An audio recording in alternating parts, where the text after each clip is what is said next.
দর্শক সবাইকে স্বাগত জানাচ্ছি আমাদের ক্রিকফ্রেঞ্জের নিয়মিত আয়োজনে। আগামী 10 জুলাই থেকে শুরু হচ্ছে গ্লোবাল সুপার লিগের দ্বিতীয় আসর, যেখানে এবারও রংপুর রাইডার্স খেলবে। যেহেতু তারা বর্তমান চ্যাম্পিয়ন, এই টুর্নামেন্টের স্বাভাবিকভাবেই তাদেরই খেলার কথা। যদিও আলোচনায় ছিল ফরচুন বরিশাল হয়তো যেতে পারে, সেটা কেন যেতে পারেনি, কেন যায়নি, সেই ব্যাপারগুলো আমরা আপনাদেরকে আগে জানিয়েছি। যেহেতু রংপুর গিয়েছে, তাদেরকে নিয়ে আমার মনে হয় যে কথা বলা উচিত বা কথা বলা যেতে পারে। যে জিনিসটা হচ্ছে যে টুর্নামেন্ট শুরু হতে মাঝখানে দুদিন বাকি আছে।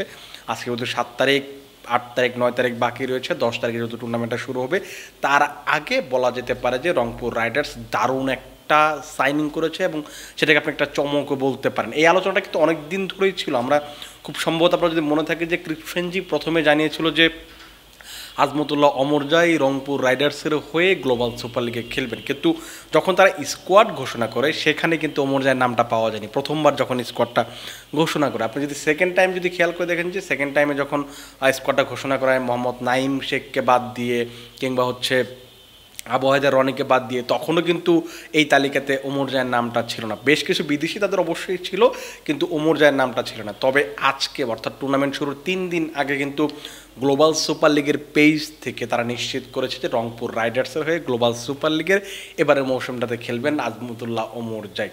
আফগানিস্তানের অলরাউন্ডার, পেস বোলিং অলরাউন্ডার, ব্যাটিংটা দারুণ করতে পারেন। বলিংটা তো অবশ্যই আপনারা জানেন যে তিনি নতুন বলে বোলিং করতে পারেন, পুরাতন বলে বোলিং করতে পারেন চাইলে, কিংবা হচ্ছে আপনি যদি একেবারে ডেথ ওভারে বোলিং করাতে চান সেটাও কিন্তু আপনি করতে পারবেন। আপনি যদি দেখেন লাস্ট যে আইপিএলটা হলো, সেখানে পাঞ্জাব কিংসের হয়ে শেষের দিকের ম্যাচগুলোতে আপনি খেয়াল করে দেখেন বেশ গুরুত্বপূর্ণ ভূমিকা রেখেছেন। শুধু পাঞ্জাব কিংস না, গত বছর যদি আপনি খেয়াল করেন ওয়ান ডে ক্রিকেটে আইসিসির বর্ষসেরা ক্রিকেটার হয়েছেন। পুরো বছর জুড়ে বিভিন্ন ফ্র্যাঞ্চাইজি লিগে তিনি পারফর্ম করেছেন। তবে তার মতো একজন ক্রিকেটারকে যখন আপনি দলে পাবেন, নিশ্চিতভাবেই আপনার একাদশ সাজাতে সুবিধা হবে। কারণ আপনি একটা pace bowler, genuine pace bowler চাইলে কম খেলাতে পারেন, আপনার ব্যাটসম্যান একটা কম খেলাতে পারেন, মানে বেশি খেলাতে পারবেন তখন।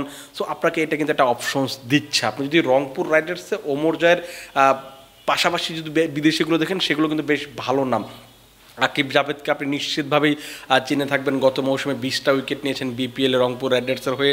আপনার তাবরাই শামসির কথা আপনার নিশ্চিতভাবে মনে থাকে, সাউথ আফ্রিকান চায়নাম্যান স্পিনার, তিনি কতটা ভালো স্পিন করতে পারেন, কতটা ভয়ঙ্কর হয়ে উঠতে পারেন, বিশেষ করে গায়ানার উইকেটটাতে তিনি কেমন করতে পারেন সেটা নিয়ে তো আপনার সংশয় থাকার কথা না। তার পাশাপাশি আপনি হারমিত সিংকেও রাখতে পারেন, তিনি স্পিন বোলিং অলরাউন্ডার, তিনি বাহাতি স্পিনার।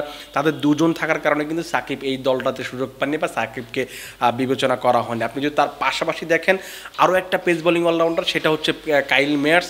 এই আজমতুল্লাহ ওমরজাইয়ের সঙ্গে যখন আপনার কাইল মেয়ার্সের মতো একটা পেস বোলিং অলরাউন্ডার থাকবে, তখন দুজন পেস বোলিং অলরাউন্ডার হলে আপনি শুধুমাত্র দুজন বা একজন জেনুইন পেসার খেলাতে পারবেন। তখন আপনি একজন বা দুজন ব্যাটসম্যান বেশি খেলাতে পারবেন। তার মানে হচ্ছে আপনাকে অনেক বেশি ফ্লেক্সিবিলিটি দিবে। তার সাথে দেখবেন আপনি ইব্রাহিম জাদরানের মতো ব্যাটসম্যান রয়েছে, খাজা নাফের মতো ব্যাটসম্যান আছে, ইফতেখার আহমেদ তার মতো অলরাউন্ডার রয়েছে। সো আপনার অনেকগুলো অপশনস থাকে যেটা থেকে আপনি একটা স্কোয়াড বা একাদশ সাজাতে পারেন। আপনি যদি সহজ করে চিন্তা করেন যে সৌম্য সরকারের সঙ্গে ইব্রাহিম জাদরান বা খাওজান ওপেন করলেন, 3 নম্বরে ইব্রাহিম জাদরান খেললেন, অথবা কাইল মেয়ার্স খেললেন 3 নম্বরে, তারপরে পরিতে আপনি চাইলে ওমরজাইকে খেলাতে পারেন, 5 নম্বর আপনি খেলাতে পারবেন ইফতেখার আহমেদকে। তার মানে আপনার বেশ একটা স্ট্রং একটা ব্যাটিং অর্ডার হলো।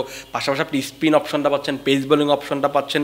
আপনি যদি এই কয়েকজনের সঙ্গে আপনি যদি আপনার হারমিত সিং কিংবা হচ্ছে তাবরাই শামসিকে খেলাতে চান, তাহলে তো আপনি নিশ্চিতভাবেই খেলাতে পারবেন। সেটা আপনাকে অনেক বেশি ভ্যারিয়েশন দেবে। আপনি যদি রংপুরের বাইরের যে দলগুলো আছে সেখানেও কিন্তু বেশ কিছু বড় বড় বিদেশি তারকা ক্রিকেটার রয়েছে। আপনি যদি হোয়ার্ড হারিকেন্সের কথা চিন্তা করেন, তারা নতুন করে ওসামা মির, ভানুকা রাজাবাক্সে এবং ফ্যাবিয়ান এলেনকে তারা সাইন করেছে। কারণ তাদের দলের যে সাহিবজাদা ফারহান কিংবা আরেকজন ছিল, তারা খেলার কথা ছিল, কিন্তু শেষ পর্যন্ত তারা খুব সম্ভব তারা নিজেদেরকে সরিয়ে নিয়েছেন। সে কারণে কিন্তু একেবারে শেষ মুহূর্তে এসে হোয়ার্ড হারিকেন্স, বিগ ব্যাশের চ্যাম্পিয়ন, তারা হচ্ছে ওসামা মির, ভানুকার রাজাপাকসে, ফ্যাবিয়ান এলেনকে তারা যুক্ত করেছে বা দলে নিয়েছে। তাদের সঙ্গে কিন্তু আগে থেকে ছিলেন ওডিন স্মিথ ছিলেন, পাশাপাশি টিম ডেভিডের নামটা একটু ভালো বলতে হয়। তিনি যদিও ওই স্থানীয় ক্রিকেটার হিসেবে, মানে টিম ডেভিড ওই অস্ট্রেলিয়ান যেহেতু ক্রিকেটার, বিগ ব্যাশের ওই দলটার হয়ে তিনি খেলবেন এই হচ্ছে তাদের বিদেশি কালেকশন। আপনি যদি দুবাই ক্যাপিটালসের নামটা আপনাকে বলতে হবে, কারণ দুবাই ক্যাপিটালসে বাংলাদেশের সাবেক অধিনায়ক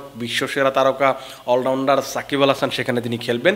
পাশাপাশি আর বেশ কিছু নাম তো অবশ্যই রয়েছে। কাইস আহমেদের কথা বলতে পারেন, গুলবাদিন নাইবের কথা বলা যাবে, নিরোশান ডিকোলের কথা বলতে পারেন, ডমিনিক ড্রিক্স, রবম্যান পাওয়েল। তার মানে তাদের কিন্তু বিদেশিরা মোটামুটি কম্প্যাক্ট একটা বিদেশি লাইন আপ রয়েছে। আপনি যদি চিন্তা করেন যে সাকিবকে খেলাবেন, আপনার ব্যাটিং অপশন বাড়বে, বোলিং অপশন বাড়বে। আপনি রবম্যান পাওয়েলের কথা বলতে পারেন, গুলবাদিন নাইব আপনাকে পেস বোলিং একটা অপশন দেবে, ব্যাটিংয়ের অপশনটা দেবে। তার মানে তাদের বিদেশিটাও কিন্তু বেশ শক্তিশালী একটা বিদেশি ধরা যেতে পারে। আপনি যদি গায়ানার কথা চিন্তা করেন, তারা স্বাগতিক দেশ, তারা গত মৌসুমে ভালো করতে পারেনি, তারা নিশ্চিতভাবে চাইবে এই সিজনে যেন তারা সিরিজ টুর্নামেন্টটা জিততে পারে, নিজেদের ঘরে যেন ট্রফিটা রাখতে পারে। তাদের কিন্তু বিদেশি বা দেশি যদি চিন্তা করেন সব মিলে কিন্তু বেশ ভালো একটা টিম হবে। জনসন চার্লসের মতো ক্রিকেটার তাদের দলে পাবেন, সিমরন হেটমায়ার, তারপর হচ্ছে Imran Tahir, Evin Lewis, Rahmanullah Gurbaz, David Wiese, Moeen Ali, তাদের মতো আপনি বেশ বড় বড় তারকাদের আপনি সেই দলে পাচ্ছেন। স্বাভাবিকভাবে সেই দলটা অনেক বড় কন্টেন্ডার থাকবে। 10 তারিখ থেকে টুর্নামেন্টটা শুরু হবে। সেখানে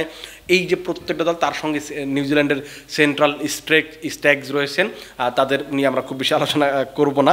এই 4টা দল নিয়ে আমরা একটু আলোচনা করলাম যে এই 4টা দলের বিদেশি কালেকশনগুলো কেমন। আমার কাছে মনে হয় যে প্রত্যেকটা দলেরই ওই পটেনশিয়াল থাকছে বা থাকবে যারা কিনা এই টুর্নামেন্টটাতে চ্যাম্পিয়ন হতে পারে। সেক্ষেত্রে আমরা যেহেতু বাংলাদেশে, আমরা যেহেতু বাংলাদেশের সমর্থক, তারা নিশ্চিতভাবেই চাইবে যে রংপুর যেন আরও একটা বার চ্যাম্পিয়ন হয়ে আসতে পারে। আবার অনেকে এমন হতে পারে যে যেহেতু দুবাই ক্যাপিটালস হলে সাকিব আল হাসান খেলছেন, তারা দেখতে চাইবেন সবশেষ পিএসএলে যেমন লাহোর কালান্দার্স হলে তিনি চ্যাম্পিয়ন হয়েছেন, সাকিব যেন দুবাই ক্যাপিটালসের হয়ে চ্যাম্পিয়ন হতে পারেন। সেটা কিন্তু অনেক বাংলাদেশের সমর্থক কিংবা সাকিব আল হাসানের যারা সমর্থক হয়েছেন তারা কিন্তু নিশ্চিতভাবেই চাইবেন। তবে আমার কাছে মনে হয় যে বেশিরভাগ সমর্থনই রংপুর রাইডার্সের জন্য থাকবে। আর বাংলাদেশে আসলে গায়ানা কিংবা হোবার্টের সমর্থন আসলে থাকার কথা না। যদি সেখানে বাংলাদেশের কেউ খেলতো, হয়তো অনেকের ওই সমর্থক হিসেবে হয়তো সেখানে সমর্থন করলেও করতে পারতো। দর্শক, আপনারা ওই কমেন্ট বক্সটাতে জানাতে পারেন যে আপনি কোন দলকে সমর্থন করছেন, কাদের এই টুর্নামেন্টটাতে চ্যাম্পিয়ন হওয়ার সুযোগ থাকছে,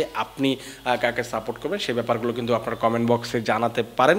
আপাতত শেষ করছি, যেহেতু 10 তারিখে যত টুর্নামেন্টটা শুরু হবে, আমরা পুরো টুর্নামেন্ট জুড়ে আপনাদেরকে এই টুর্নামেন্টের যত আপডেট থাকবে, যত কিছু থাকবে, সেগুলো আমরা দেওয়ার চেষ্টা করব। আপনারা আপাতত ভালো থাকবেন, সুস্থ থাকবেন এবং ক্রিকফ্রেঞ্জির সঙ্গেই থাকবেন।